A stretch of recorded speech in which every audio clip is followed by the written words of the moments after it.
What people outside of Germany don't really realize is that there was a huge musical instrument making business in the areas of Germany now called Saxony, which is in the southeastern part of Germany, but was part of East Germany for a while. And immediately over the border from that, in what's now the Czech Republic, but was known a long time ago as Bohemia, part of the Austro-Hungarian Empire, part of Czechoslovakia. And that started actually in the 17th century.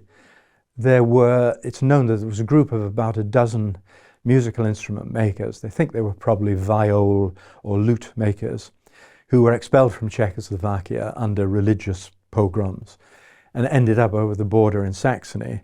And it became the beginning of a musical instrument making trade in a little village called Markneukirchen in Saxony.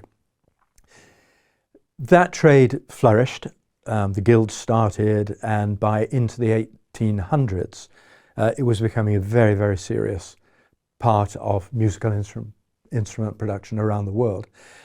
Directly over the border, I mean within literally 20 miles, you had the Czechoslovakian town of Schönbach, and near it Graslitz.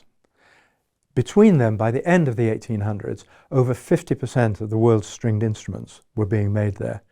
They were being exported around the world, to the UK, to America.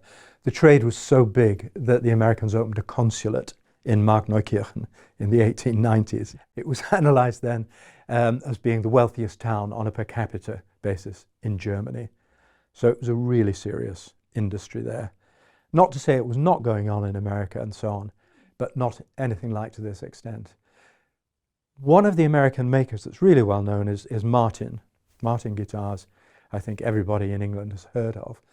What I suspect most of them don't know is that Christian Friedrich Martin was born in Markneukirchen in the 1700s and emigrated to America in his 30s in the early 1800s. And a lot of the American guitar makers were very influenced by the Germans.